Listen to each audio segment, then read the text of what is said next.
What's going on, everybody? Welcome to the show. Another Friday, another episode of Why Are We Bullish?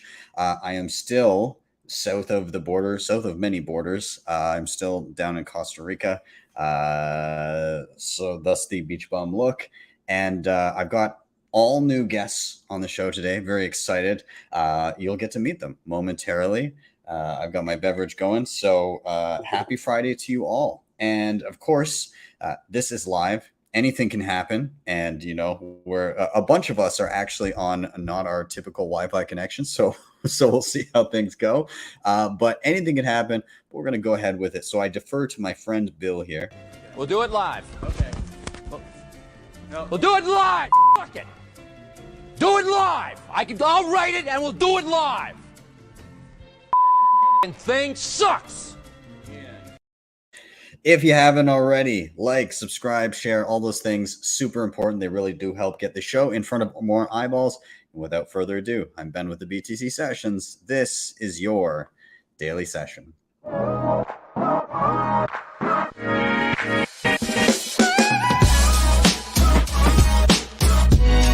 Hodl the Bitcoin.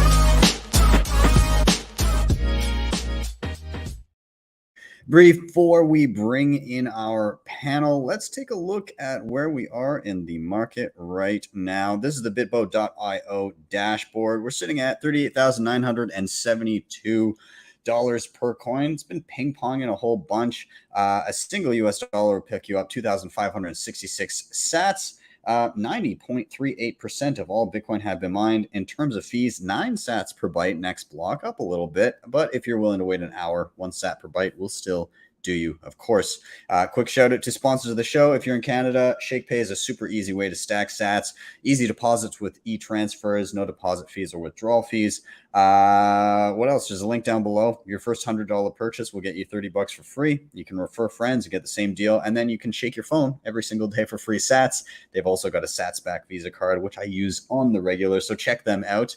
LEDN.io, you can use your Bitcoin for a ton of different services. In particular, if you're in a pinch and you need to get your hands on dollars, but you don't want to sell your Bitcoin because taxable event, maybe you're buying back in at a higher price, you can deposit Bitcoin here, get a loan of dollars to your bank account within 24 hours. When you pay those dollars back, you get back the same number of sats.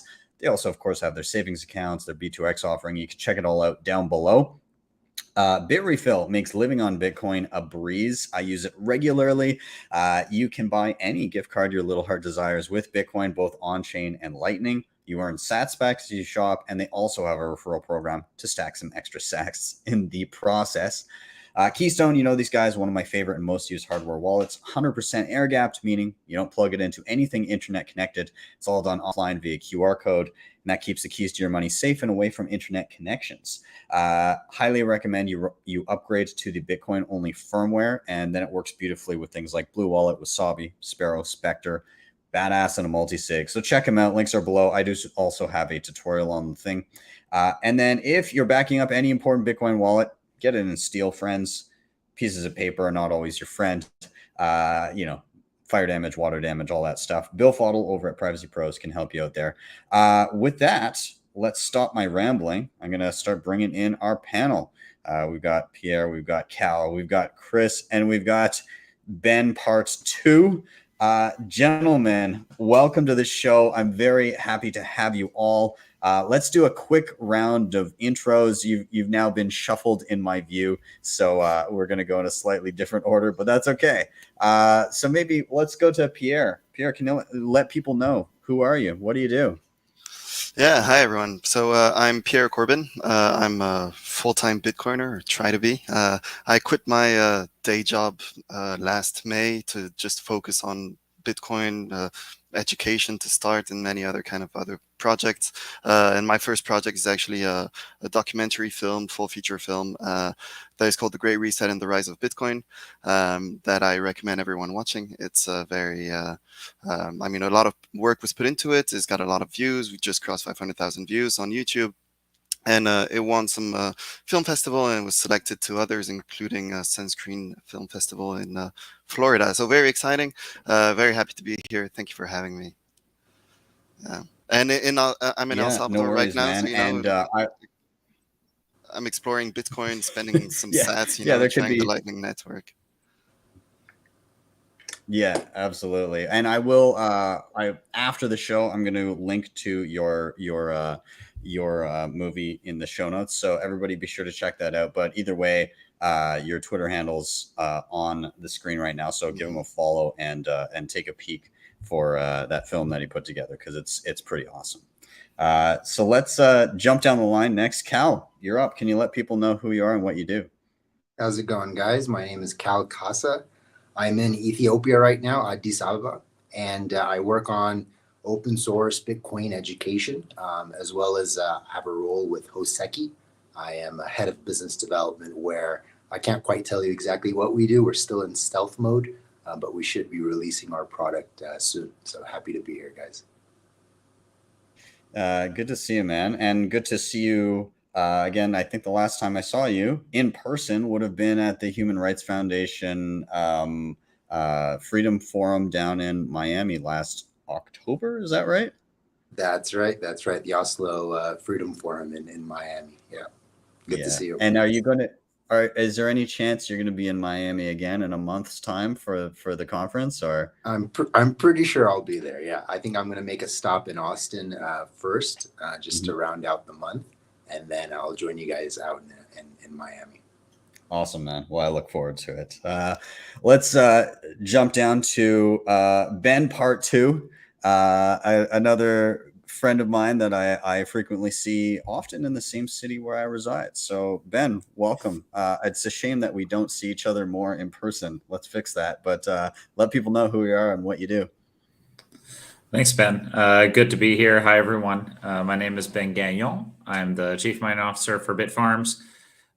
Basically, we're just a big globally traded public Bitcoin mining company. I mean, we operate a number of Bitcoin mining facilities out in Quebec, Washington State. I'm right now in Argentina, taking a look at our new build out down here in Argentina. Was in Paraguay 2 days ago, looking at our new site down there. We're just a big old global Bitcoin mining company. Great to be here. You love to see it, man. Well, welcome. I'm glad to have you. And Argentina, interesting. I would love to get down there. Maybe I will someday and peek around. It's very carnivore friendly, so awesome. You'll have a good time. Perfect. And Chris, dude, thank you for being here. Can you let everybody know who you are, what you do? Yeah, thank you for having me on. My name is Chris Smith. I'm a senior at Lipscomb University. I'm actually still a full-time student. I graduate in May. I'm also working full-time for Bitcoin Magazine and getting ready for the Bitcoin conference, as you mentioned, here in April in Miami. And mostly what I do is I do a lot of media partnerships with the conference and just getting ready for everything that's about to happen in Miami. It's going to be the largest, I guess, gathering of Bitcoiners ever in the whole entire world. And we're just super stoked to have everyone down there. Awesome. I'm beyond excited for it. Last year was incredible, seeing so many awesome people. So yeah, I'm very much looking forward to it. And I guess I'll see you in person as well. Sounds like it's going to be a bit of a party. So yeah, guys, we are here. We're ready for Why Are We Bullish? Those that are watching that are unfamiliar, just a little rundown. Basically, everybody here is coming with a reason why they're bullish, something that they're excited about in and around the Bitcoin space. So the way that we run this thing, very simply, we go by the 3 R's. Somebody's going to give a reason why they're bullish. Then all together, we're going to riff on that reason. And then we're going to rotate to the next person until we've all had a turn. So really, really simple.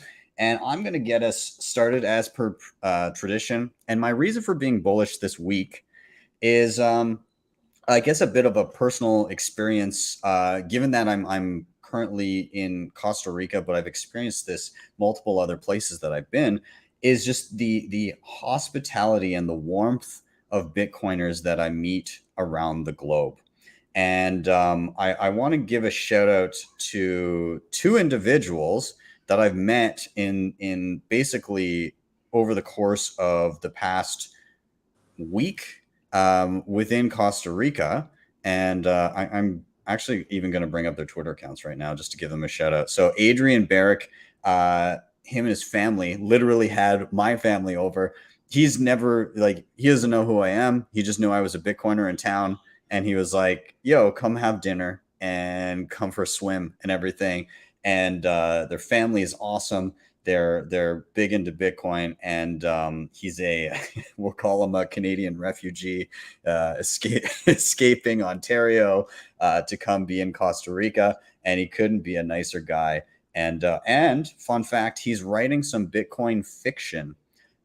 So he's about halfway done his book, so I'm very much looking forward to it. And I also want to give a shout out to, I'll just call him by his handle here, JPB.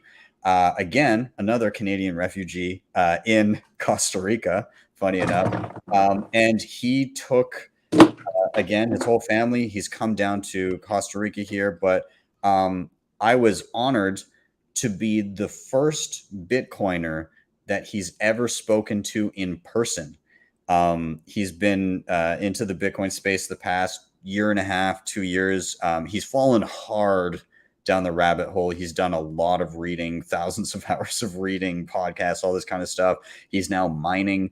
And he's just an all-around awesome guy. So, if you're on Twitter and you want to make acquaintances with a couple good Bitcoiners, then check these guys out. But I was going to say that I'm kind of amazed that anywhere you go around the globe, you can kind of just gravitate to and find some like-minded, incredible people just by reaching out to the local Bitcoin community. And I've experienced this in so many places, and it always blows my mind that I can, wherever I am, reach out, say, "Hey, are there any Bitcoiners in town?" Get linked up with somebody, and then just sit down and have a fantastic hours-long conversation about what we're passionate about, and all of the extraneous things that come in with it.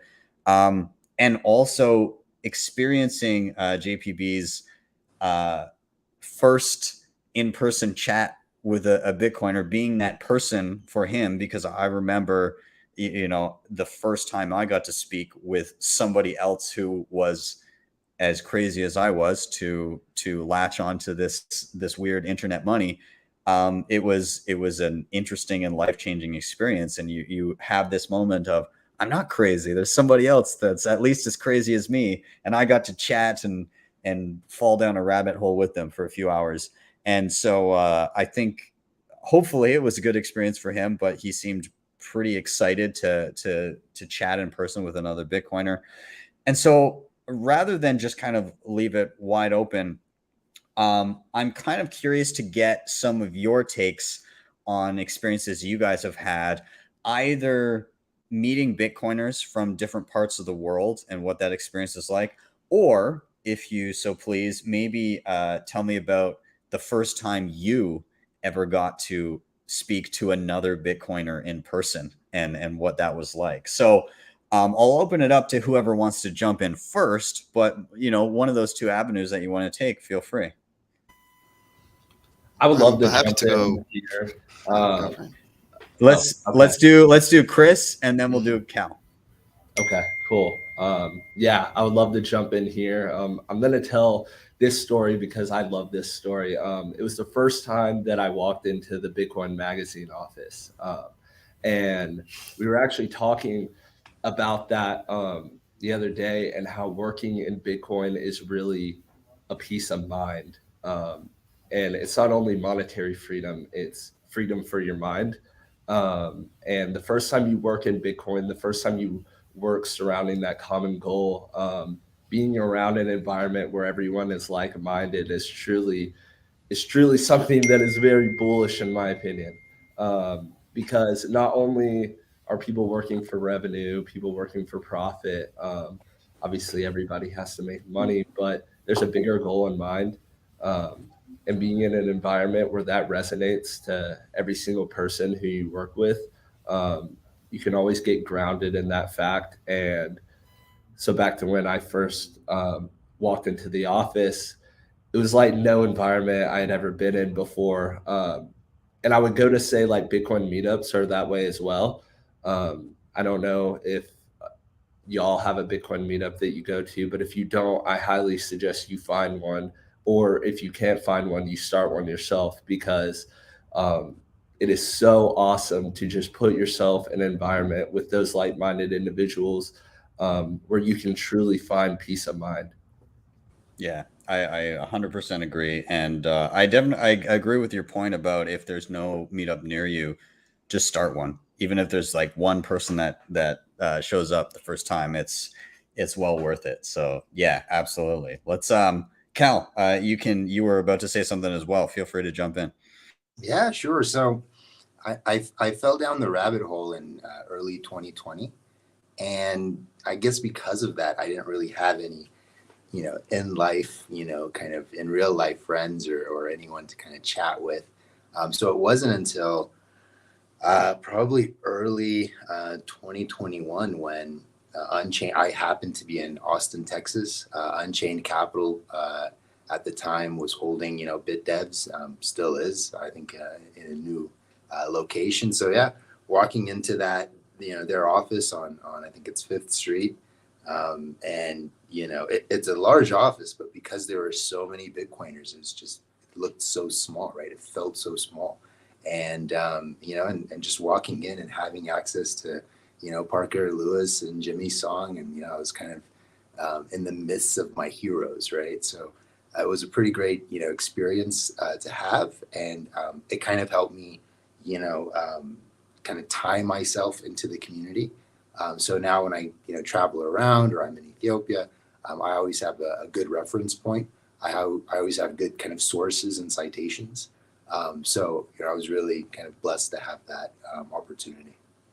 Awesome. Yeah, it's and you bring up a good point of being surrounded by some of the people that you may have kind of watched or listened to prior. Bitcoiners are, especially ones that have been around the block, are incredibly accessible. So surprisingly to me, I think my first time I met Adam back at Bitcoin 2019, and I'm like, here's the guy that was cited in the white paper, that has basically been part of the cypherpunk movement, has built a large portion of the backbone of what Bitcoin was based on.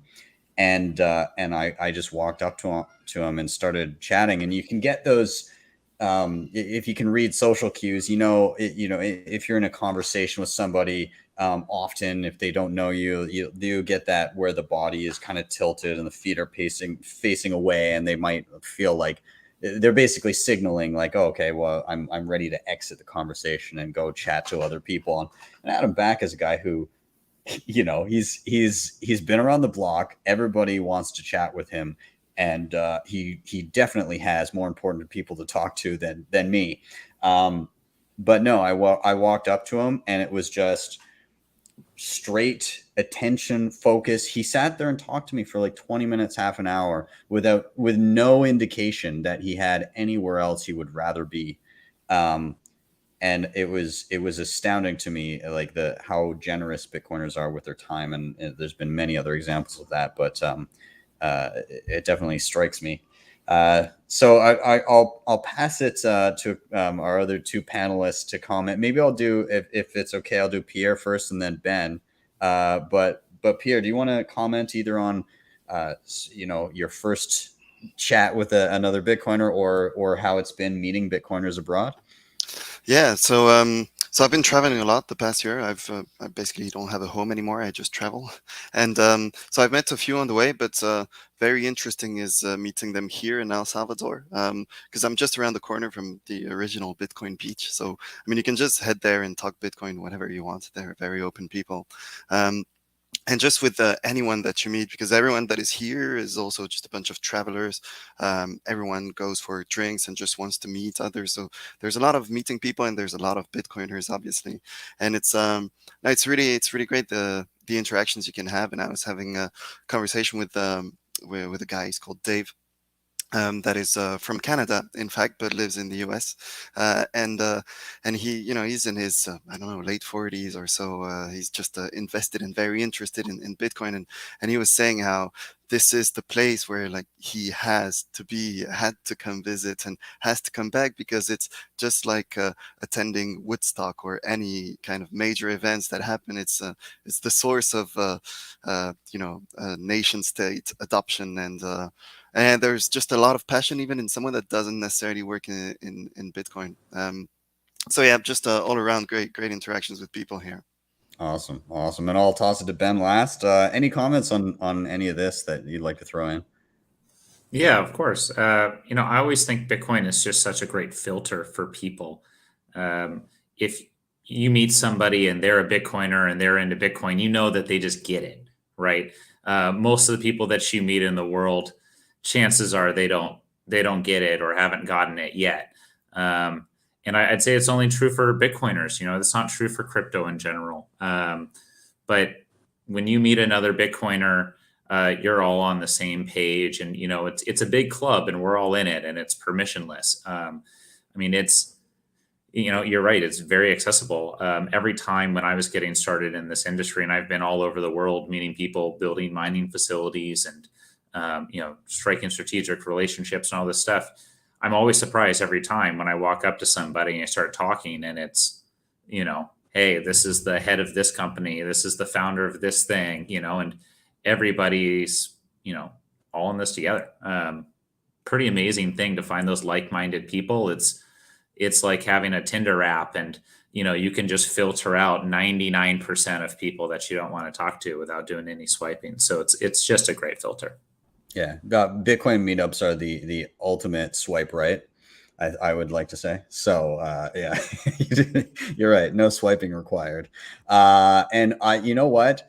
I will say that while it's great meeting Bitcoiners in person, one person I really want to meet, my favorite no coiner is David Wong, and he is back again this week, and he's my favorite person. He never misses a show. He hates Bitcoin, but he's here every Friday. So David, it's really good to see you. Thank you. David would like everybody to know that Bitcoin is a cult. They smile, they talk of nice things. They appeared to be in apartments and use cheap mining heat.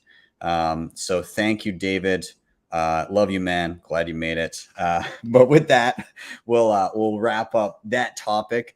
Everybody in the chat, welcome. I see Yellow. Yellow has joined us. Yellow, good to see you. We can relax now. You're here. Thank you.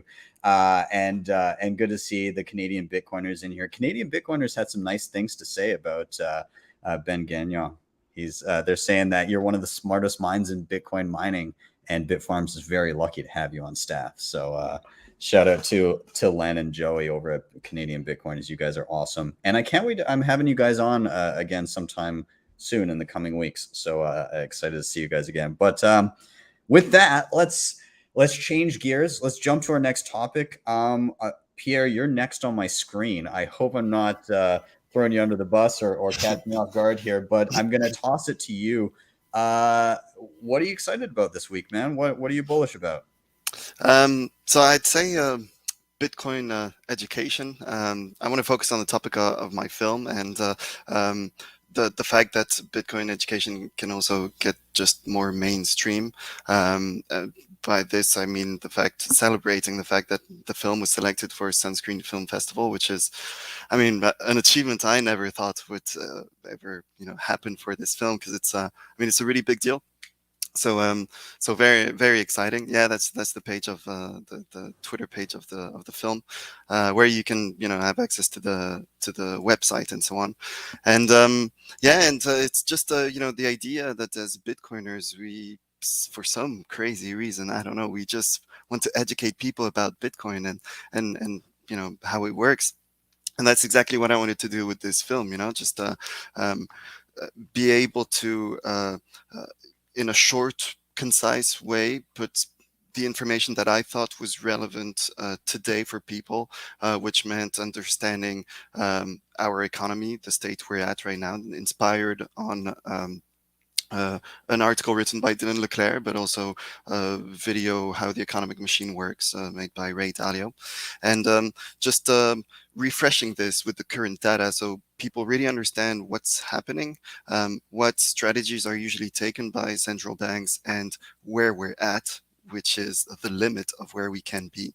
Um, and and then explain everything about the inflation, CPI, and Bitcoin, and simply how Bitcoin fits into this picture. Which the conclusion of the film, of course, it's very biased, but the conclusion of the film is essentially that it's infinite divided by 21 million Bitcoin, and just showing how and who is getting into Bitcoin now, and why eventually everyone will get into Bitcoin, simply because, if you compare it to fiat, you have 100% certainty that it will lose value. Bitcoin, against that, in theory, should appreciate.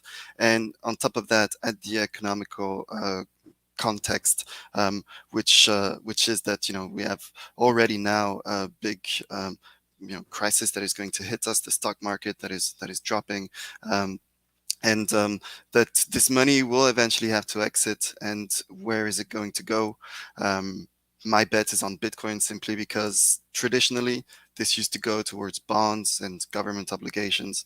This now will be a bit harder, since no one really can trust them, and bonds in some places are negative yielding, and so on. So yeah, then just this film, I'm very happy about the success of it, and happy that Bitcoiners are willing to push it forward and just spread the word about it as much as possible. And yeah. I was going to say, not only are they willing to push it forward, but they're willing to watch it on date night with their wife. So, yeah. So I don't know if that's Joey or Len, but yeah, that's Len. I was Yeah. I was on their podcast, and Len was telling this very amusing story, and in fact recommended anyone watching to watch it on Valentine's Day with their date. So, I guess it means it's good enough, right? Yeah. And beyond that, I'm also happy that a lot of Bitcoiners have reached out after making this film. Some are willing to help with some translations for the subtitles. I have also one guy from Russia that is doing dubbing completely of the film, so that people in Russia can also get a better understanding of what Bitcoin is, and so both for Russia and Ukraine, right? I think it's very important, especially now, for them to be able to understand what Bitcoin is, how it works, and how it can benefit them. So yeah, really good stuff. And I'm also planning on, we'll see how this turns out, but for the Bitcoin conference that I will attend as well, I want to have a screening in a cinema nearby, hopefully have a bunch of Bitcoiners come around, watch it, maybe just meet up to talk about the film, watch the film together, and maybe a Q&A and something like that at the end. I would love that. Let me know if that happens. Yeah. I think very, very high chances. Like, I'm already in touch with the cinema there, a big chain of cinemas. They're all good. The pricing is fine. Like, I think, it's looking good. Awesome. Yeah. If you get more details on that, shoot me a DM, and I'll if it's on, if I don't have other obligations, then I'll definitely be swing down to that one and try and rally the troops to come down. That'd be awesome. Yeah, that'd be great. That'd be great. Yeah. And you're absolutely right on the education front. This drive of Bitcoiners to create and provide tools for those that maybe haven't gotten yet, the pre-corners of the world, which there's so many. Man, the explosion of good content like your film that has come out in, even just between, say, 2017 and now, is insane. Like, I think of what was available when I kind of started in Bitcoin, like 2014, 15, in and around those times. And holy crap, like, it was basically, if you were not watching like an Andreas Antonopoulos talk, which, even back then, those were few and far between. Like, what else was there to, like, in terms of visual media? There just wasn't a lot to latch onto. And now it's like I could have a 24/7 stream of videos and podcasts of the utmost like high-end quality, and I could never get through it all, which is incredible because when people start down that learning rabbit hole, they need good content, and now there's no shortage of it. On top of that, I think the other big thing is the consistency of quality and message from the Bitcoin specific content, because the narrative on whatever other coin out there, it just it can flip flop and go to and fro. Even if you just look at Ethereum, the narrative has changed the umpteenth time in the past like 5 years, whereas Bitcoin has been pretty consistent, and the ethos and the lessons that have been learned, there's a pretty cohesive narrative through the years of how things have gone, and looking back in retrospect, on things like the block size war and everything.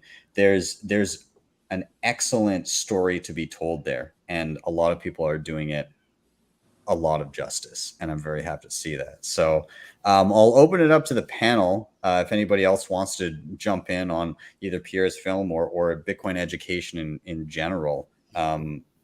Yeah, anybody who wants to jump in. Sure, I'll do it. Yeah, I think education is super important and super key. I mean, we're swimming around in a world of misinformation. So to be able to deliver the correct information to people is the key on how they get out of it. Super, super, super important to be doing that work. And I'm glad that other people are picking up that torch in a more meaningful way. I do think it's funny though that you said you're happy that Bitcoiners are speaking up and chatting about Bitcoin, because I haven't met a Bitcoiner that can stop talking about Bitcoin in my 7 years. It seems like once we find out, and once somebody asks us about Bitcoin, it's like opening up the champagne bottle, and it just keeps going and going and going, and you can't get us to stop. So good to be doing it in a little bit more formal manner, Pierre, I think, and reaching a broader audience instead of just all these one-on-ones that turn into rants. Nice to have a little bit of organization and structure to it. Absolutely. Chris or Cal, do you guys want to dive in? Yeah, sure. I'll say something. I haven't watched your film yet, Pierre. I'm definitely going to go watch it after this for sure. I'm super excited about that. But I think it's really good, just the cinematic experience and the artistic nature of being a part of something that is worth being artistic about. And I think that kind of separates Bitcoin from a class that it was to the class that it is now, because we see not only your film, but just artists in general. People can't stop painting about Bitcoin. Like Ben said, people can't stop talking about Bitcoin. People can't stop making films about Bitcoin. And you see this kind of trend, and when creativity and a certain topic kind of get intertwined, I believe that makes the certain topic, this being Bitcoin, even more powerful than it was. So I'm super excited to see your film, and super excited that the people who are artistic are really taking advantage of this. Yeah, so actually, if I can just interrupt to your point, I've had people reach out to me on Twitter saying, so I'm a graphic designer, I do illustrations, this kind of stuff. Here's my work. I made it my mission for 2022 to not let low quality visuals be out there when it comes to Bitcoin content. So reach out to me if ever you need any kind of new visuals for future projects. So yeah, definitely. Love that. Cal, do you want to dive in here? Yeah, just to say that, I think, Pierre, you're absolutely right. Education is probably one of the most important things we can focus on. And I'm a very visual learner, so I'm really happy to have documentaries like yours that I can, put on repeat and fall asleep to, and have, it kind of come through osmosis and all of these things. So I'm really glad to have content, from podcasts, really long form stuff that, I could now used to kind of, challenge even my own kind of mindset and thoughts on that. So, thank you for being a creator and giving us all of this art. Yeah, and also actually to that point, when working on the film, so of course, it took like over 6 months. Yeah, it was quite a long process, and I had a lot of conversations with people, and everyone was telling me, yeah, but don't you think, it's better to have short content, maybe have it in episodes and this kind of stuff, and I just, I was very stubborn, and I think I did very well to be that stubborn to have it a long feature, because it's important to have long content because it allows you to get deep into a topic directly, right? You have someone's attention, you keep this attention, and it takes time in order to get into the deep topics. So yeah, long content is important. Yeah. It's harder hitting, right? It's everybody can click on a 2-minute video, but when you spend an hour plus with something, it means that you've sat down and committed.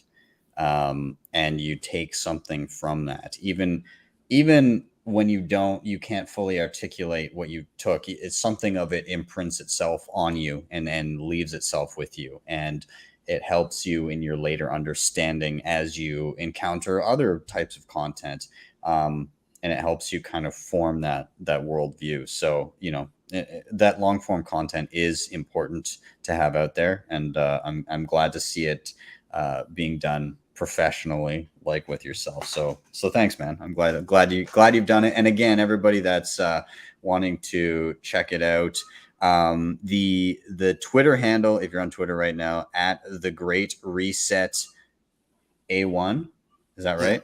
Yeah, okay. That's right. Yeah.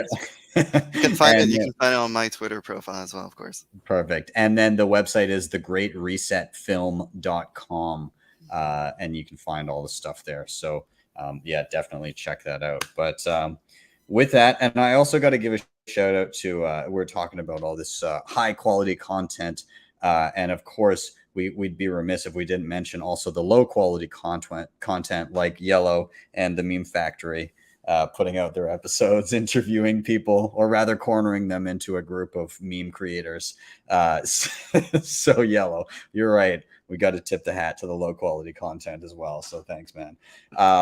Let's keep this going. Of course, everybody in the chat, thanks. Keep the comments coming. Like, subscribe, share, all the good stuff. But we're going to dive down the line.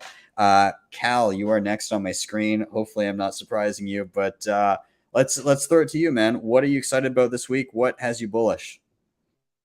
This week, I'm excited for the Bitcoin for nation states, and I think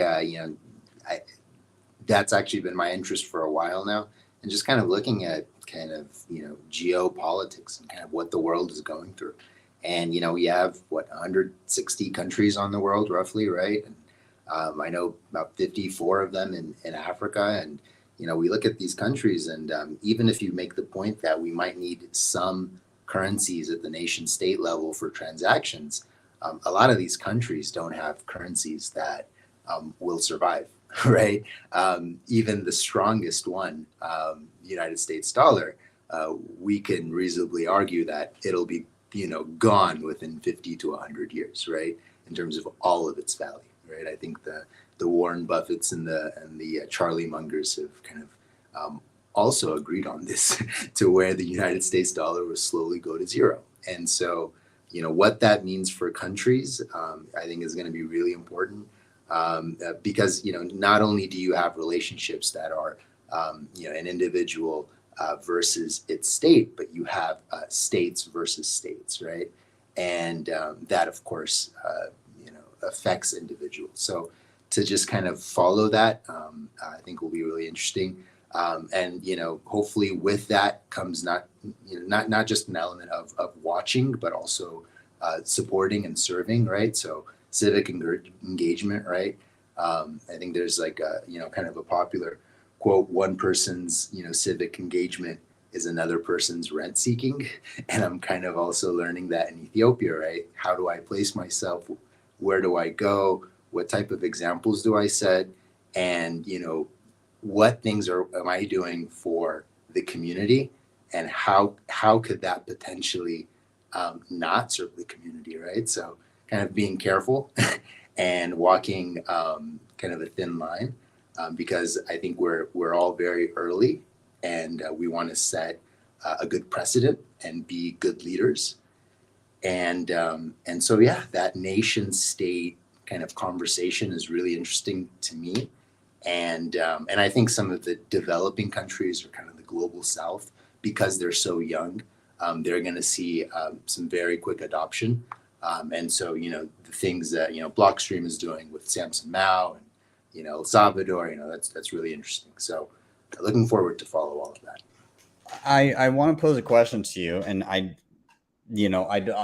I'll kind of leave it open to whether or not you want to get into specifics. But when you're looking at, the next domino to fall after El Salvador, are there areas, either globally, like specifically geographically, I mean, that you think are particularly more likely to follow up with something similar to what El Salvador is doing? Do you have specific countries in mind? Or if you don't want to specifically comment on that, what qualities in a country do you think lends them to do what El Salvador has done?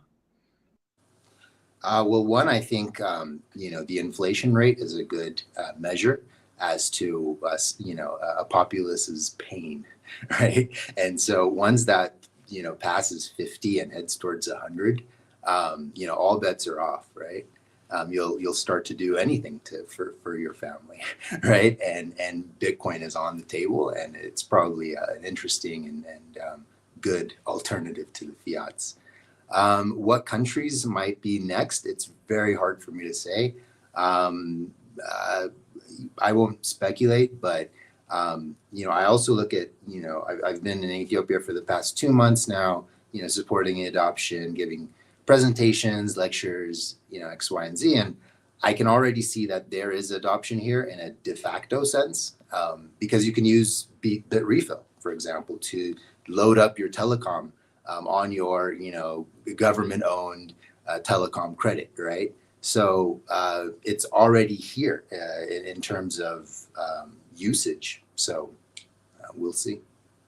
Interesting. Yeah, it's funny with El Salvador. There was this. It happened, and then it's that age-old. People overestimate what can happen in a year and underestimate what can happen in a decade. And El Salvador happens, and everybody's like, end of the year, there's going to be like 3, 4, 5, 10 more countries that do this. And, we came up with a donut. But I think what we're going to see in the coming years, in, again, the next decade, could be pretty staggering. And we see rumblings of it. We see things like smaller, like states or municipalities that are leaning towards adopting Bitcoin in some way, shape, or form, as insignificant as it may seem in comparison to a full nation state.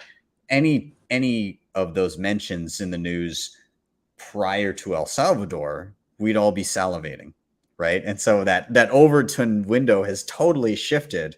We're like, it's not a country, yeah, whatever. But how quickly things change. And again, I think we'll see some other surprising things in the coming years and decade or so. But I'll open it up here to anybody who wants to comment on the idea of nation state adoption and countries that are particularly uniquely positioned to move into the space, for anybody who wants to dive in. Well, I mean, I can just share my experience with El Salvador. I've been here 1 week, so still early. Yeah, I'm still here for another 3 weeks to stay a month total. And yeah, so for me, like, as I said, I just have a lifestyle where I travel. So I thought next destination before going to Miami would be great to come over here.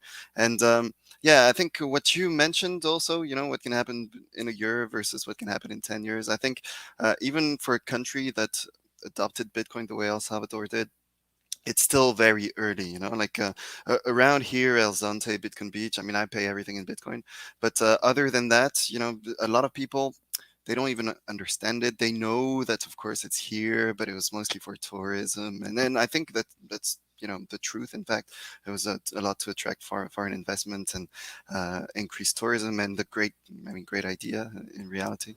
But other than that, it's not used that much, and they don't understand it so much. So, but this will come, and it's coming more and more. And I think Bitcoiners coming here is a great way to help people. I mean, I'm planning on doing a screening of my film at Bitcoin Beach. So the idea of just spreading this information. That's great. Maybe, it's maybe in the future you can do another documentary on El Salvador, the first 10 years. I think that geopolitics is a really interesting angle for Bitcoin, and I too am very excited about nation state adoption. I think it's going to happen in a bit of a different way, though. I don't think it's going to be the countries that run their own fiat currency and are inflating them that are going to be the most incentivized to switch over to a Bitcoin standard.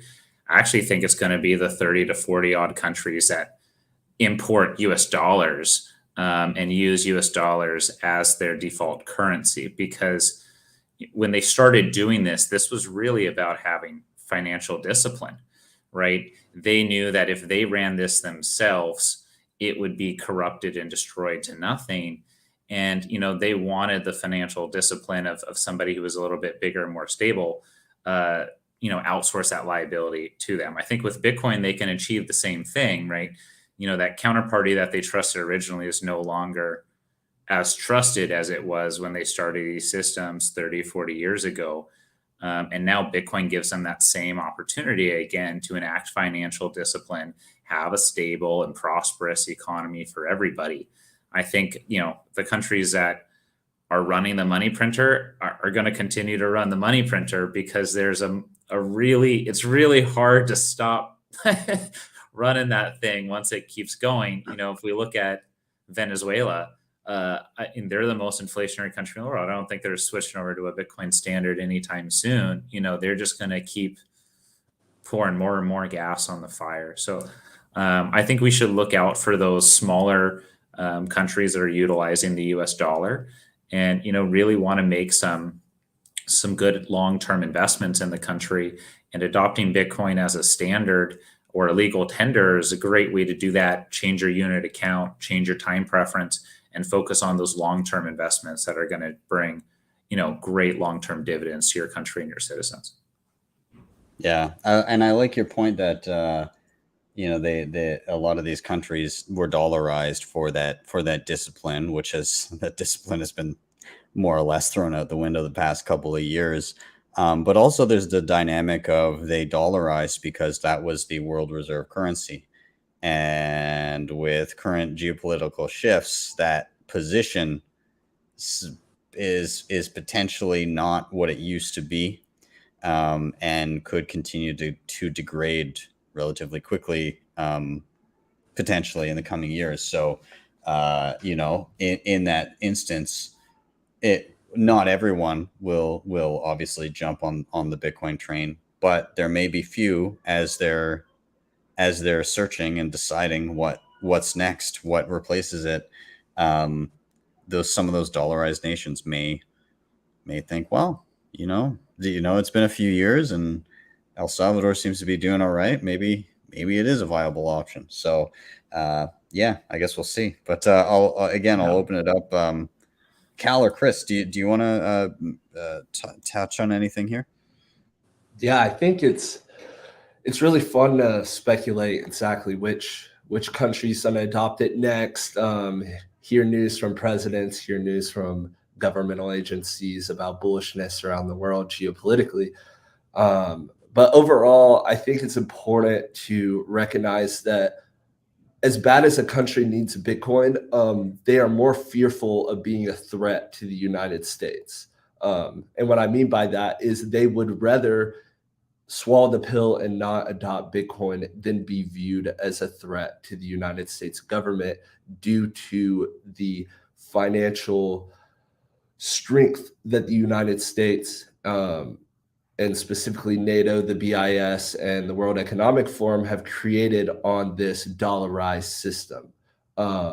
So I think that there are the outliers such as El Salvador, maybe Turkey, maybe Argentina that go out on a limb and adopt it. But I don't think that as long as that fear is there, that many nation states will put their neck on the line and go ahead and bite the bullet per se. But I think once the dominoes really start falling, they're going to fall really fast. And once countries start adopting Bitcoin, I don't think we will see one adopt one year and then one adopt the next. I think when we see 2 or 3 countries adopt back to back to back, we're going to see 10 countries adopt that year, 20 countries. I really think that once that ball gets rolling, it's going to be an avalanche that truly can't be stopped. But to get to that point, I think that there is still a lot of work geopolitically that has to be done around the world. Yeah, I think you also in the current in the current environment you need like a YOLO head of state like Bukele to just be like, yeah, fuck it, Bitcoin, why not? Like, I think you need a little bit of that, of somebody who will shit post and tweet at the IMF and tell them to go blow themselves. Like that's I think it's necessary at this stage, but eventually you'll be able to have like a relatively non-backwards hat wearing president that just legitimately says, hey, this is a good play. It's not outside the realm of reason to do this. And I think it'll take a number of nations having done it and a track record of years of it having been a good call for that to be a regular thing. So yeah, you're right. It is early, but we'll cross our fingers. I'll leave it up to any final comments, Pierre, if you want to add in anything. Cal, if you have any final thoughts about what the other guys said. Well, just maybe going back to what Ben was saying, which about these USD nations, right? It's just adding the fact that they're the countries that can indirectly suffer from the U.S. increasing their monetary supply. The U.S. can do this in order to put this money back in forms of stimulus, put it back in their economy, and so on. They can get some benefits out of it, let's say, at least in the short term. Whereas all of these countries that are based off the U.S. dollar, they're only going to get the negative effects out of it and are completely they have no power over it. And I think that's the kind of thing that can lead to a fast shift. Yeah. Absolutely. And no, I couldn't have said it any better. I think that I think these worldviews will start to shift and will begin to have new borders and hopefully no borders, and hopefully have identities that just exist by virtue of you being you and sovereign, and you being an interesting and able and valuable person in the world, and that should be enough, right? If you have a Bitcoin wallet, you have enough tools to build. So hopefully the world looks something like that, and it'll be interesting. Awesome. Well, I think that's a good way to wrap this topic. Cal, thank you for that one. I'm glad we dove into this. And just so you know, David would like everybody to know that any real money would need to be backed by a physical thing that can't disappear. So gold is the only one left that fits the bill. So thank you, David. You're right. The historical precedent of backing paper money by gold has never been diminished or ruined by any individual. It has never broken a peg. It's clearly the only solution. So thank you, David, for that. I value your input. And we're going to move on here. Ben, you are up next, my friend. Tell me, what are you excited about this week? What has you bullish? Yeah, so I mean, nothing that really broke this week, but it's stuff that's been trending around, lately in terms of the numbers. No surprise, I'm really bullish on where the mining network is right now. we had a really scary period right after the China mining ban, where we lost 50% of hash rate almost overnight. A lot of uncertainty crept into the market, and what was going to happen with China? What was going to happen with the manufacturers? What was going to be the value of this equipment? When were we going to recover? But we're there. I mean, it's been almost a year, but hash rate is a little bit north of where we were post China or right before the China mining ban. We've had a huge major decentralization of hash rate all around the globe, all across brand new facilities, new owners of that hash rate. That's incredibly bullish thing for me. We've proven that anti-fragility aspect of the network through decentralized mining operations all over the world multiple times, with the China mining ban, and then Kazakhstan, and then recently with a little bit of action in Ukraine and Russia. And finally, we've got hardware prices that are starting to come back, down into a normal and more expected range. We had incredibly high hardware prices going into the China mining ban. The China mining ban completely reversed the supply constraints on new hardware, but the price didn't drop, and the price, basically stayed flat for the majority of the last year. We've only now, over the last month or 2 months, as we've been down here consolidating, how we start to kind of get back to more reasonable levels. And, now that we've had a lot of consolidation, both in the network and in price and in mining, I think it's an incredibly bullish thing looking forward. We're ready to spring forward. All these mining facilities are ready to look at, hopefully incredibly high profits as Bitcoin is rallying up to previous and new all-time highs, which makes me incredibly excited. And I think one of the things that algorithms trade on, because there's so few real-world variables to plug into Bitcoin, it's just not correlated to anything other than time. What else do you plug in? I think people plug in things like network hash rate. And so when China mining ban happens and there's a 50% drop in hash rate, I think algos go into panic mode, not knowing what to do, and start panic selling. Now we've kind of recovered from all of those positions, and we're at a much higher ratio. The most secure the Bitcoin mining network has ever been is right now, today. I just incredibly bullish on all those aspects of mining. I'm wondering if you can talk a little bit about that distribution of hash geographically, because we saw where was China at in terms of percentage of hash compared to the rest of the world, and how have we kind of seen that play out? Where did that hash kind of get distributed? Yeah, I mean, China was a little bit north of half of the network. It's unclear where. I think it's around 65, 70%, but there's a pretty decent margin of error in that prediction. We did see a 50% drop in hash rate, so there should be approximately 50% of that hash rate that was turned off. But, some of it would have been turned off in stages. Certainly some of it was never turned off at all. So it's a little bit unclear, but what we have seen is that miners have gone to North America. A lot of miners have come to the United States and Canada.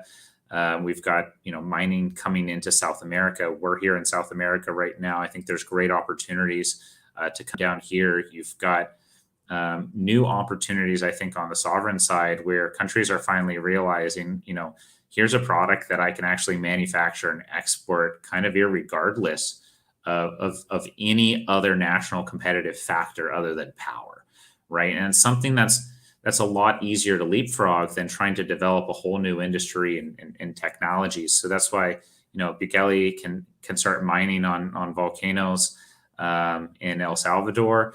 You've got Lord Fujitsu in Tonga, who's also talking about doing the exact same thing down there in Tonga.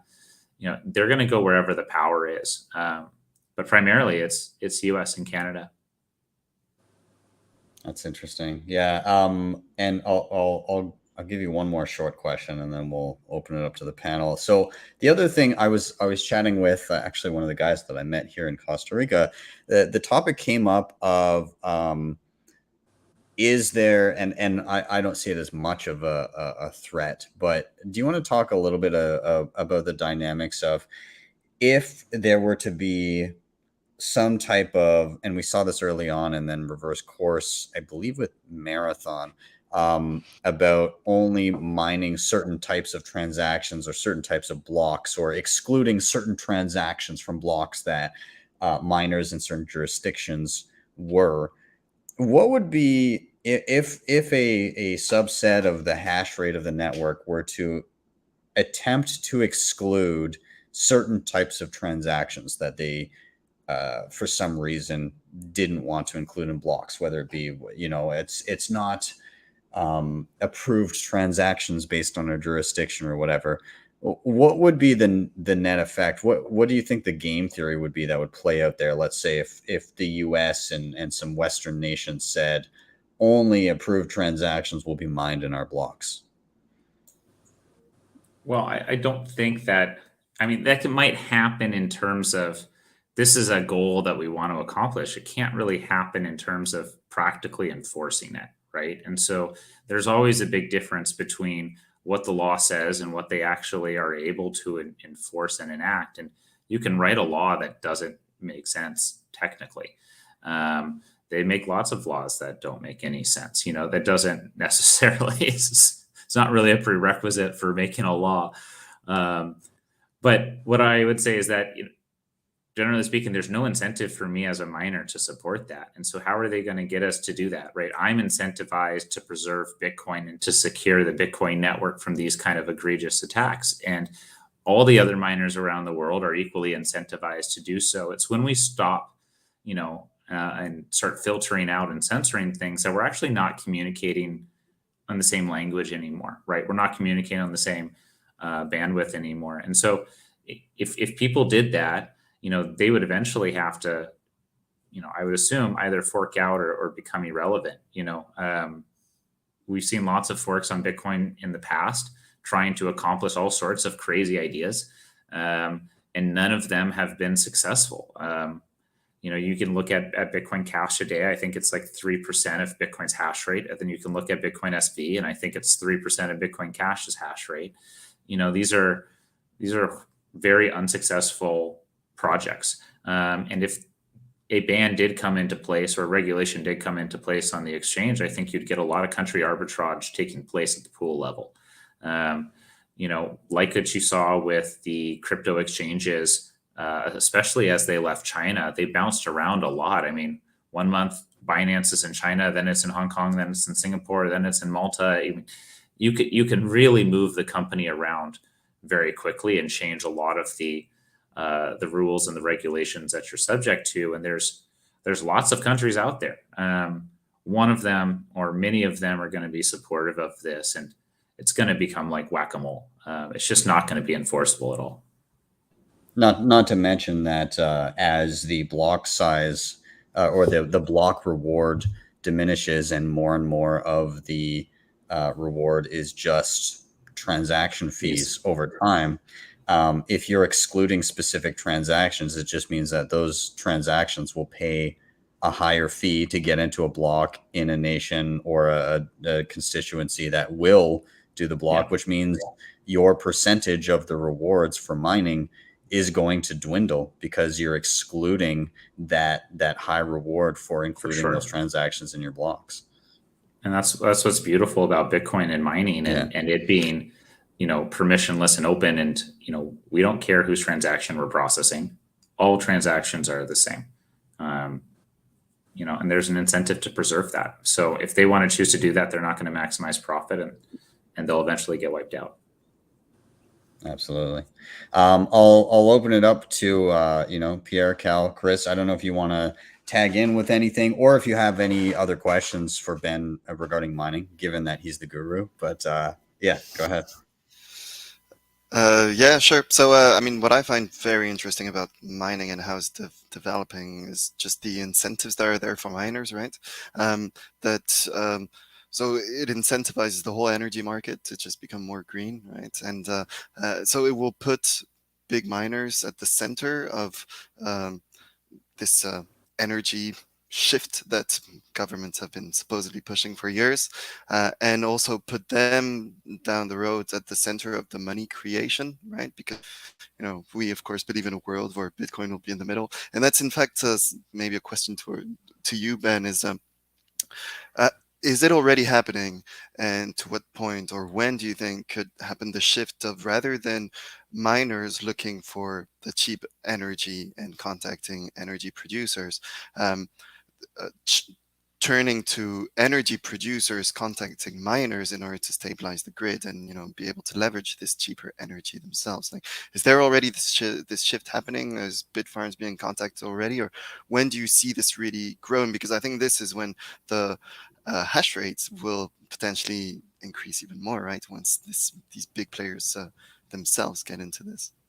Yeah, I mean it's a great point. The vertical integration with the energy industry is really key. If you're thinking long term about Bitcoin mining economics and a reward halving every 4 years, obviously, unless the price continues to outpace the network by a considerable amount, you're going to have compressed margins, right? And margins that get continuously smaller over time. So you're going to need cheaper and cheaper sources of power.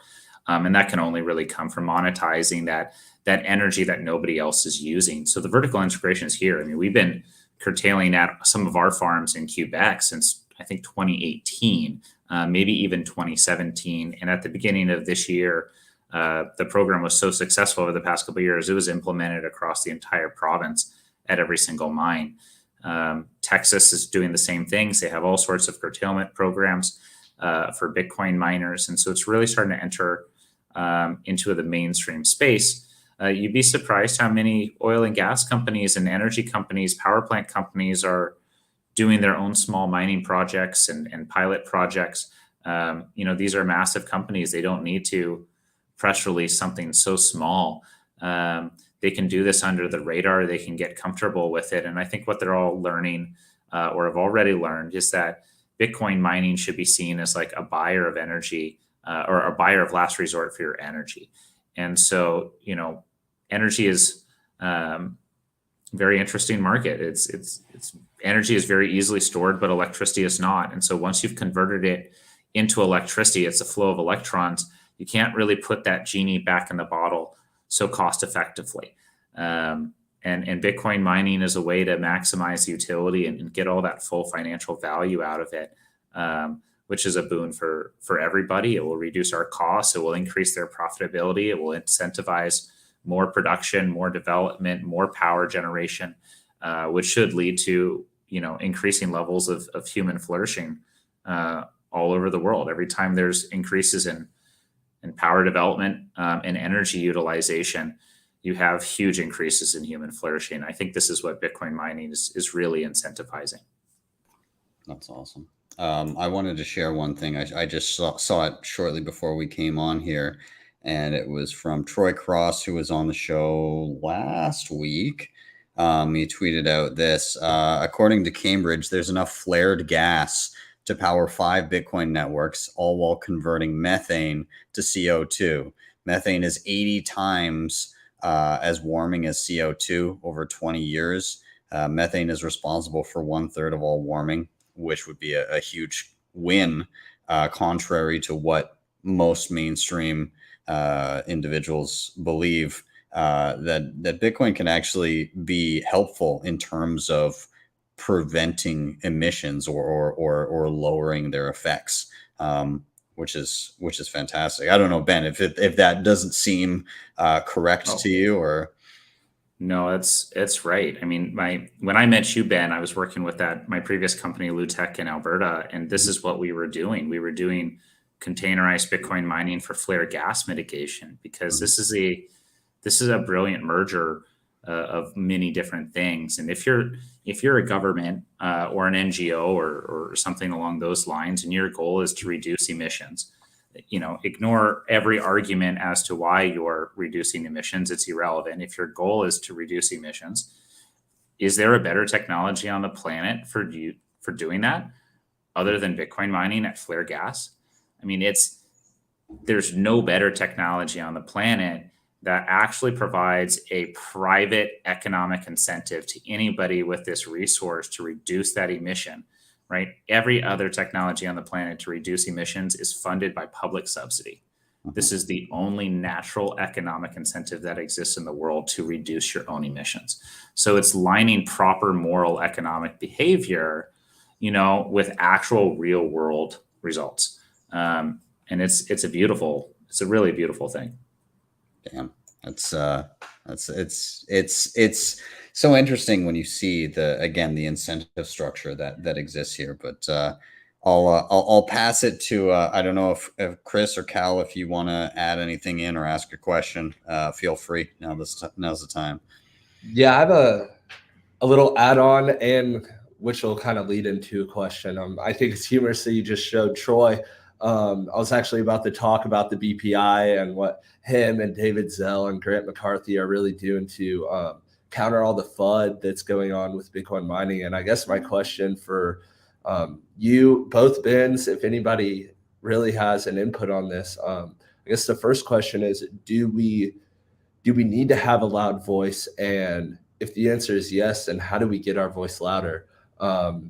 And I think there's institutions like the BPI, the BAC that are doing really, really good work with this, Nick Carter in particularly.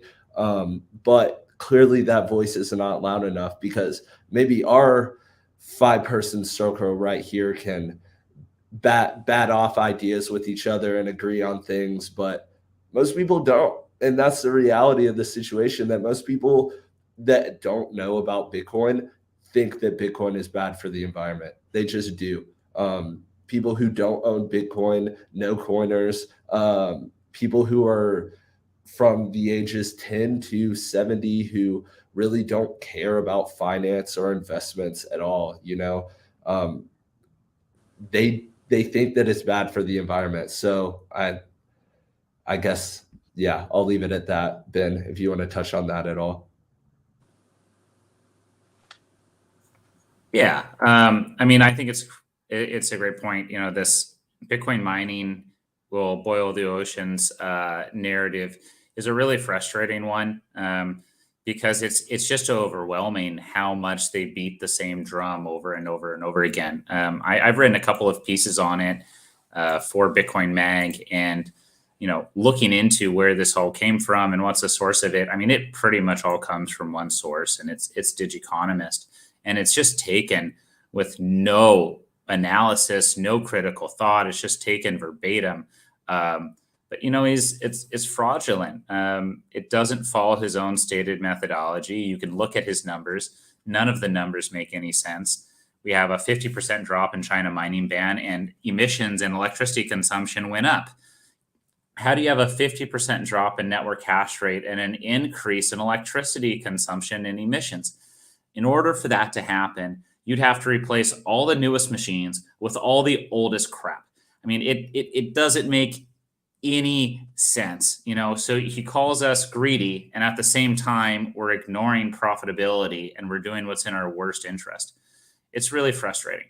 But I think the difference is with Bitcoiners and most of the other world is, they're so engaged in narrative, and Bitcoin's so engaged in building, that the people who are working in Bitcoin, they don't really care. They're shutting it out. They know that it's nonsense. They know it's noise. And they're saying, I'm focusing on building what I think is going to bring value to a whole network and community of people around the world. And that's what's going to prove them wrong. And that's what's going to drive Bitcoin value up. It's really hard to fight against a narrative when it's coming from so much unlimited funding, and it has intense bias. I don't know who is going to be that great voice of reason. I think we're going to have to prove them wrong with the math and with the numbers and with real world facts, because it's, by the time you debunk one thing, they've already put out 4 or 5 other things based on the first thing that you debunked, and now you got to play catch up. So I think the narrative game is really hard, but I think companies like Bitfarms using the curtailment and balancing out the grid in Canada is doing good things. Clean Spark in the United States on flared gas, Great American Mining, Upstream Data. I mean, there's tons of these companies out there that are doing this work, that are getting the story out there with boots on the ground and containers on the ground. So I think that's really what's going to change the narrative at the end of the day. And again, our friend in the comments, David, is, I think, a victim of some of these narratives, right? Like we see him saying, which we hear, is the fallacy of each Bitcoin transaction consumes X amount of energy, where there's actually no linkage between the amount of power consumption and an individual Bitcoin transaction. And narratives like that completely ignore the idea of layer 2 networks, which facilitate, the Lightning Network, potentially millions of transactions per second. Like if with proper liquidity and everything, it ignores all of those metrics that allow for much greater capacity. It ignores the idea of things like batching transactions. It ignores the fact that, again, there's no specific correlation between the amount of energy. There's a base amount of energy that it will take to secure the network, and whatever happens on top of that is whatever happens on top of that. And there won't be a need for additional energy on top of that per se. Once it kind of hits that equilibrium, we don't know kind of where that energy demand will go at some point. But again, there's no direct correlation between number of transactions and energy per transaction. It's just kind of a moot point. And Bitcoin miners get more efficient. There's so many different things in here that are at play. I'm 100% certain David got this from Digiconomist's website. 100% certain. And you're right. It ignores all those other scaling aspects of layer 2, of side chains, of all these other things. It ignores all the transactions that take place on exchanges, which is effectively its own little side chain. I mean, it's a really silly and bizarre concept to try and attach it to those metrics, because it's pretty ignorant. It's not really what Bitcoin miners do. I mean, I know we process transactions, but that's only one part of what we do. Really, what we're doing is we're manufacturing security.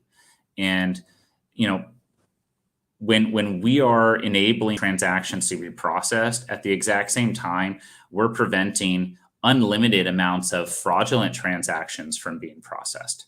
That's the reality, right? Because we're enabling people to be able to send the Bitcoins that they own, and they can prove that they own.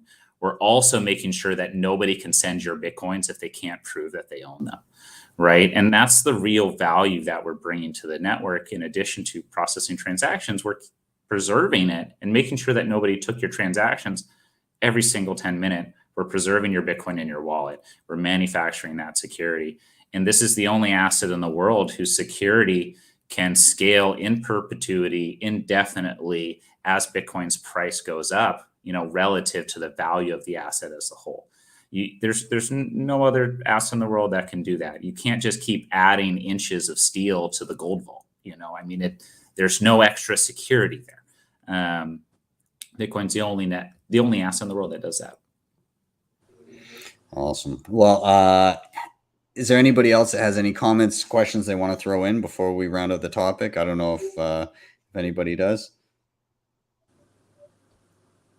I think we're all set. Okay. Well, Ben, I'm so glad that you were on here to chat about mining, because it's between you and, if I ever get Steve Barber on, or Marty Bent, or Adam, aka Denver Bitcoin, I always love the insights that come from this, because it's a concept that, as far as Bitcoin goes, is very foreign to me, because I've never dove into mining myself, which is a goal of mine this year, to get a better understanding of that and actually get my hands dirty with it. But yeah, I appreciate the topic, and I hope a few people learned a few things from that little chat. But I'm gonna keep us rolling, and we're gonna move on to our final topic. So that means, Chris, you are up.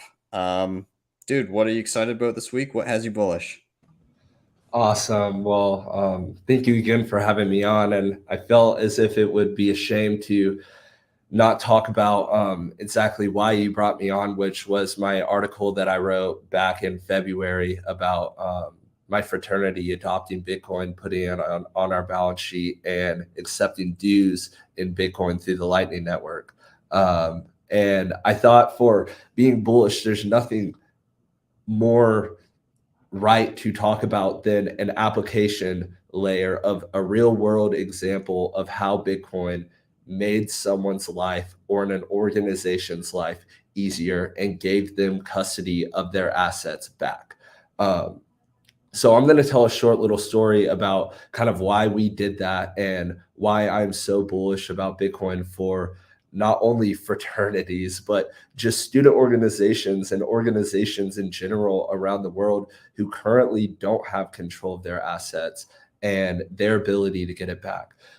So this past summer, we ran into an issue.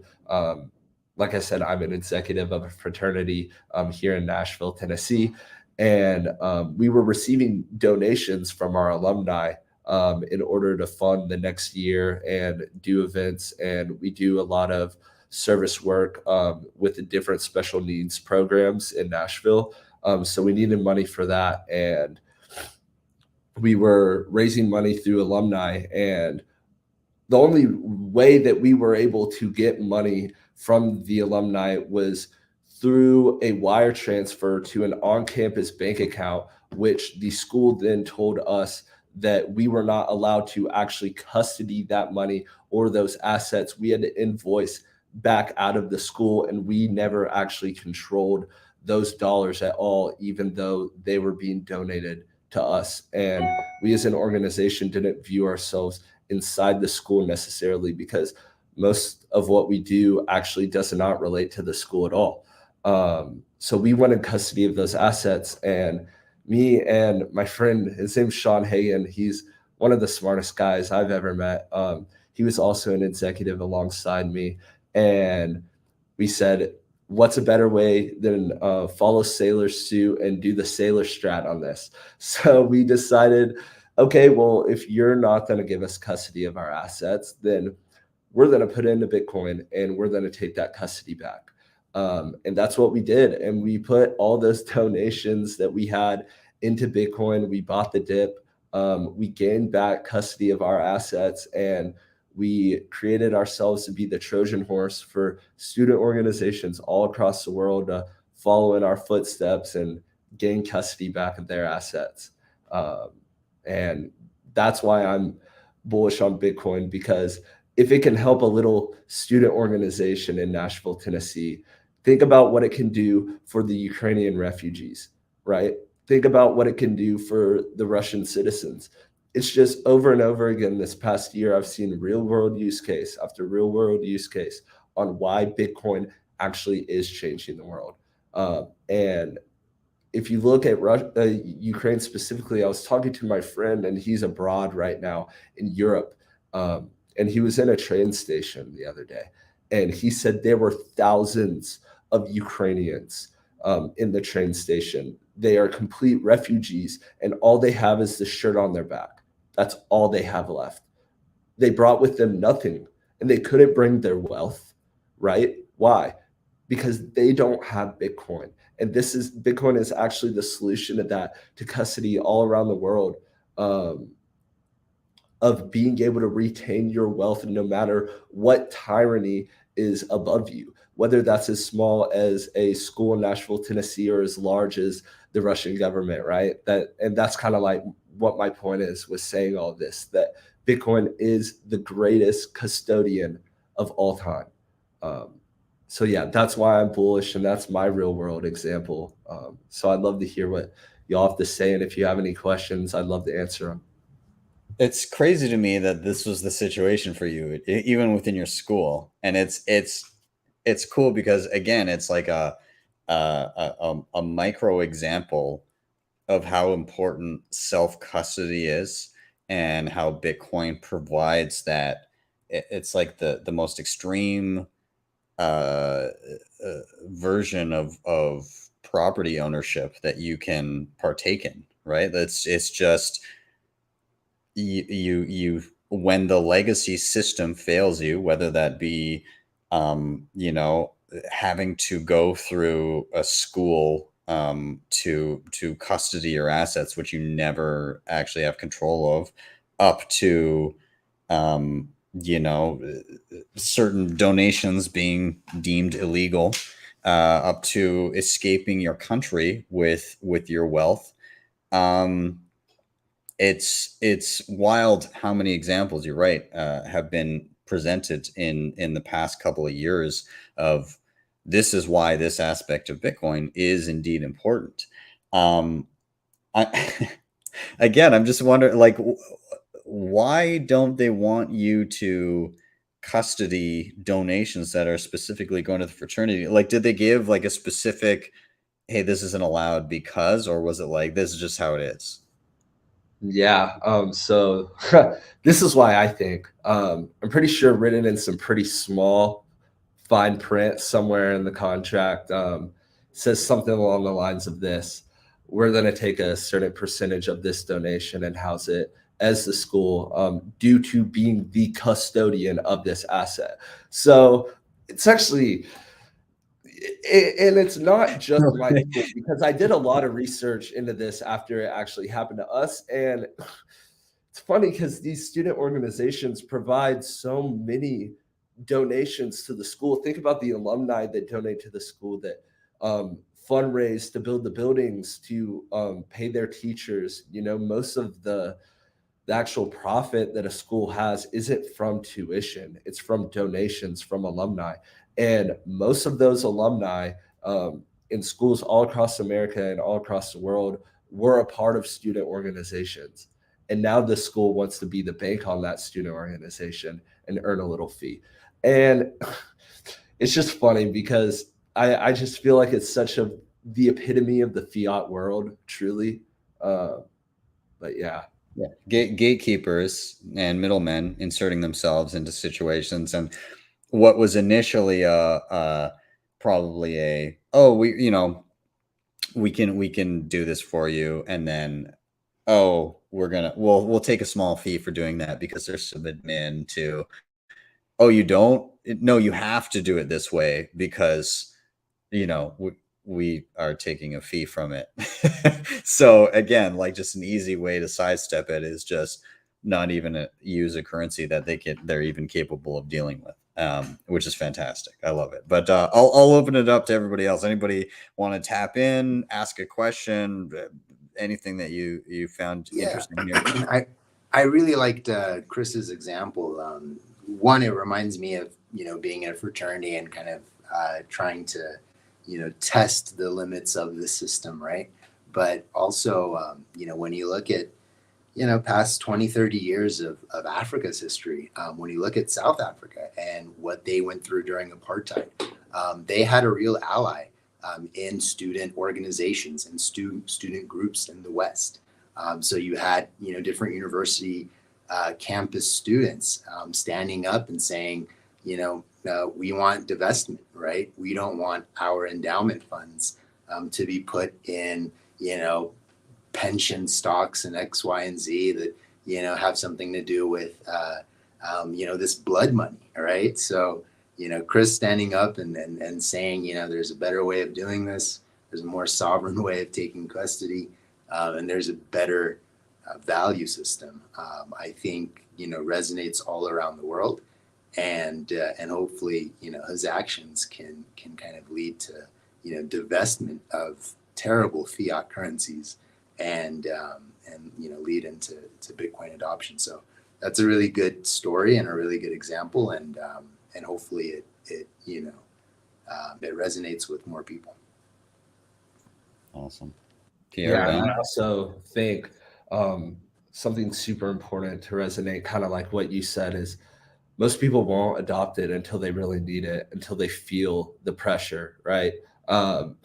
And I think the Canadian Truckers Convoy, I know Sessions, you were a huge part of that. And I think that really opened up a lot of people's eyes because they felt that pressure and they felt it hard and they felt it fast. And just like we did, and it's such a micro example, like you said, but once you feel that pressure of the legacy system, you can really appreciate and understand and have the wherewithal to get on a Bitcoin standard, whether it's your organization, yourself, your company, etc. But yeah.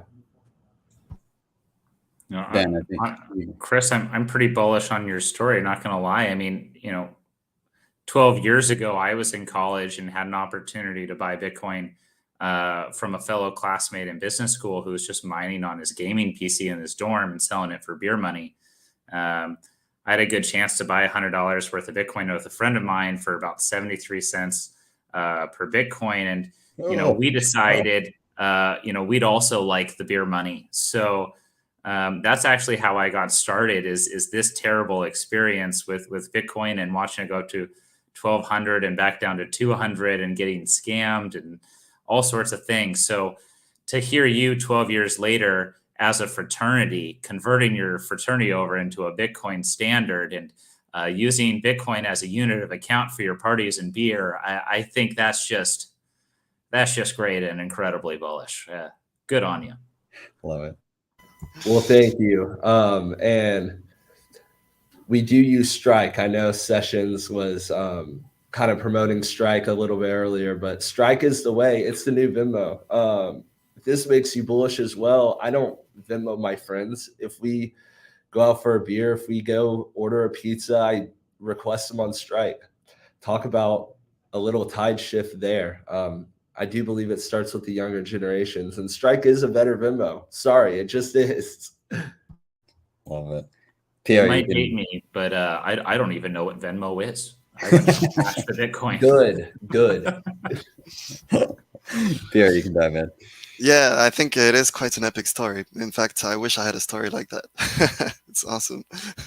And in general, yeah, it speaks just as to how we can become just sovereign individuals, right? Whether as an individual, but also as a community or group of people. And it's awesome. It's this kind of story that has to be pushed forward a bit because people don't necessarily understand it. And to your point with people from Ukraine, I grew up and lived most of my life in Poland, so it's the neighboring country. A lot of people from Ukraine are entering Poland now, so it's a lot in all my friends' feeds and so on. And if they knew this was a possibility before this crisis happened, maybe some would have gone for it. And because anyone can do it, right? I'm myself on a Bitcoin standard and just got rid of all of my property and just go around, right? So it's doable.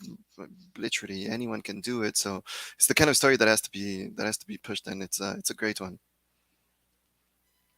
Well, yeah, I love that topic, and again, it's just so cool to see the same concept playing out on so many different scales, and as localized as a fraternity and as wide-reaching as the outbreak of war, as a tool for people that are impacted by that. So yeah, really, really incredible to hear. I think what I'm going to do now is I'm going to wrap, but I'm going to go ahead and we'll do a quick round of just any final thoughts that you may have on anything that was said today.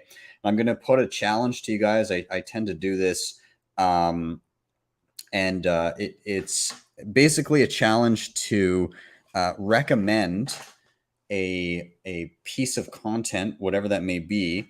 We've been talking a bunch about content, but my challenge is not your own content, because I know that everybody here has a piece of content that they've made, but a piece of content that you've enjoyed that you think people should check out. It could be recent, it can be from forever ago, whatever comes to mind.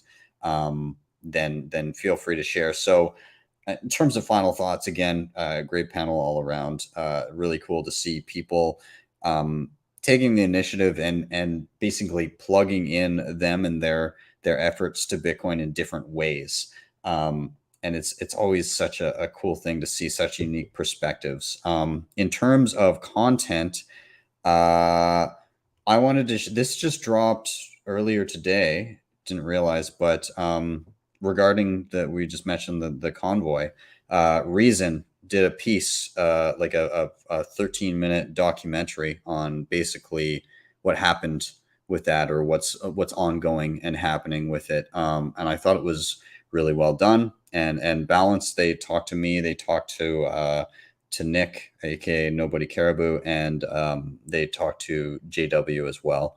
And so yeah, it's an interesting piece, and I think they looked at it really objectively. And yeah, so thanks to Zach for interviewing me and interviewing the other individuals and putting this together, because it was great. I retweeted it, so you can just find it on my Twitter account. So with that, let's go down the line. I'm going to go to Pierre first. Any final thoughts for the day, and what would you like to recommend to people if you have something?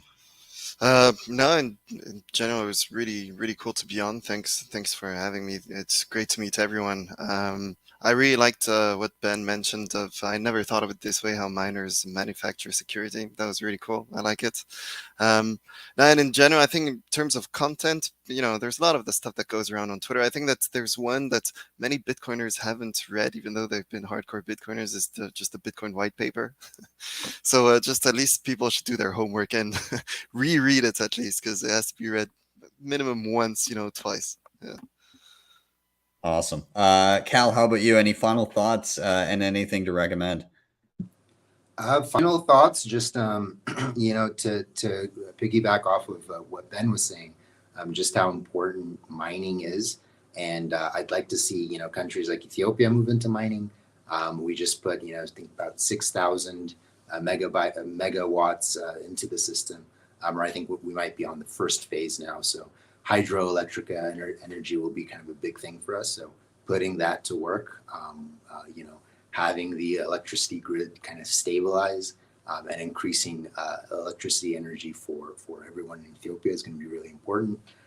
In terms of content, I really enjoy Alex Gladstein. He writes a lot of articles for Bitcoin Magazine.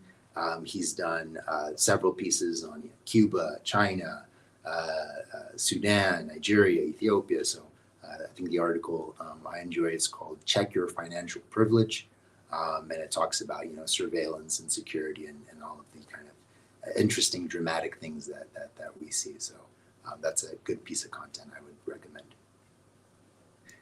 He actually just dropped his book of the same name. That's right. I haven't read it yet, but I think it looks nice. Yeah, it's on Amazon now on paperback. So I'm picking up a copy. So yeah, and part of that will be donated to the Human Rights Foundation. So if anybody wants to pick up a copy, just search "Check Your Financial Privilege" by Alex Gladstein on Amazon, and you'll be able to grab it there. Awesome. Thanks for bringing that up too. Ben, you are up. Any final thoughts? And what would you like to recommend for people to check out?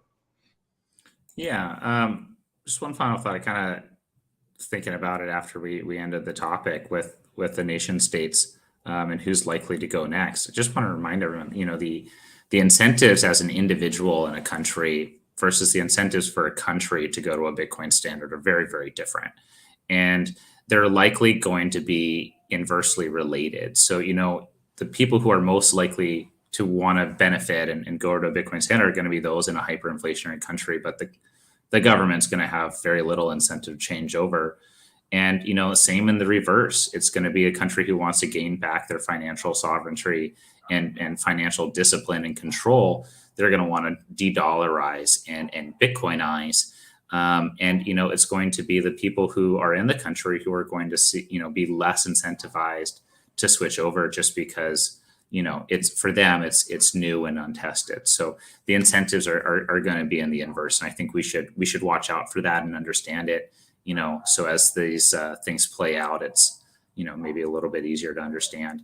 As for content, Balmy Investor put out a pretty good piece on hashratepriceindex.com. They've got a blog, pretty technical, but there's a lot of cool stuff happening right now about trying to understand what mining is worth and the mining economics and publicly traded miners. He does a pretty cool job of going through that.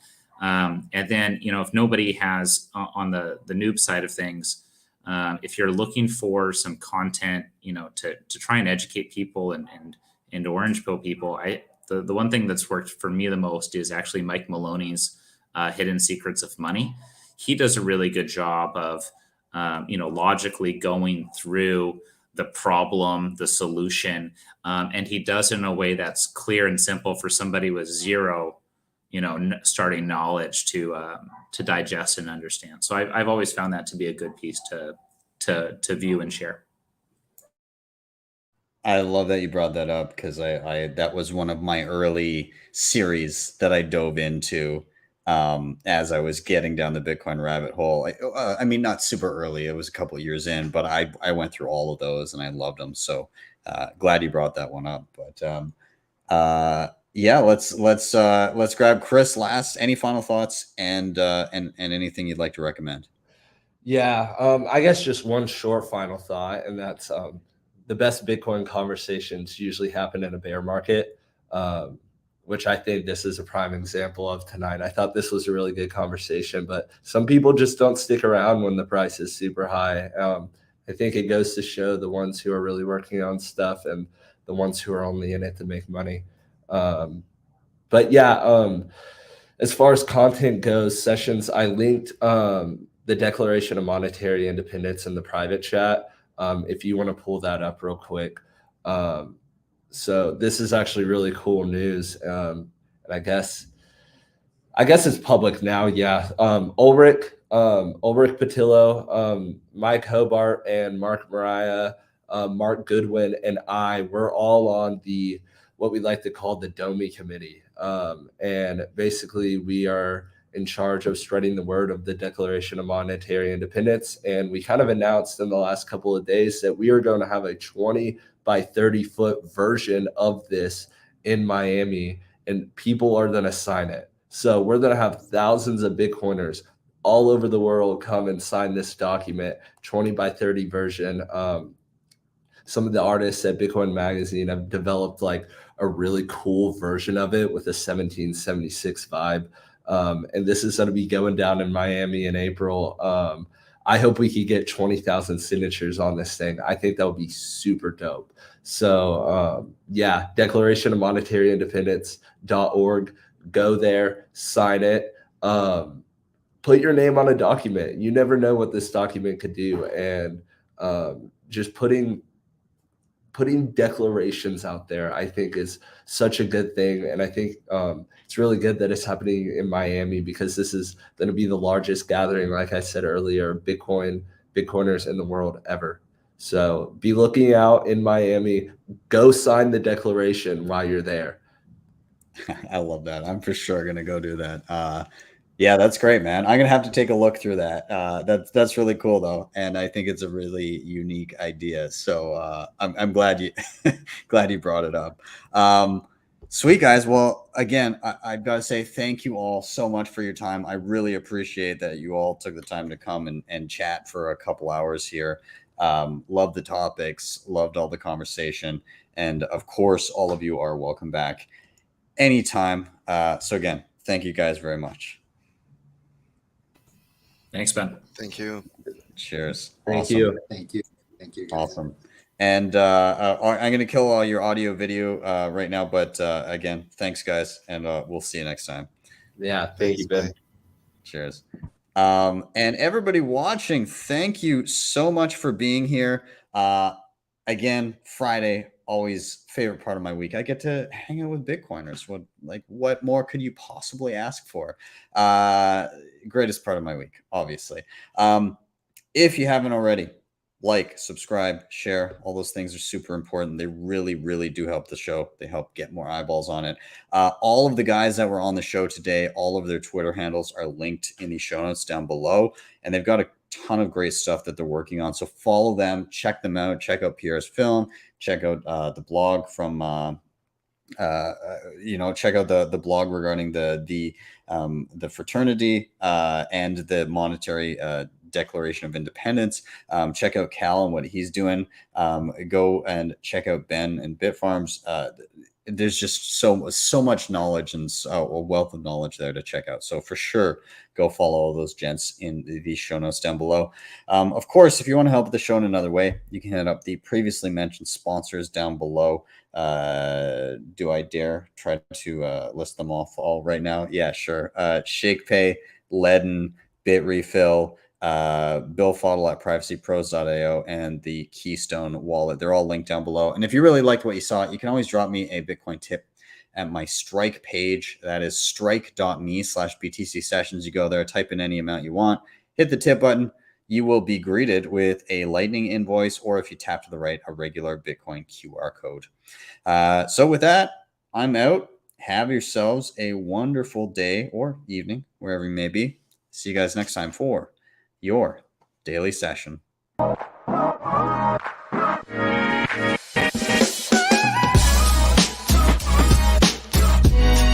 Hodl the Bitcoin.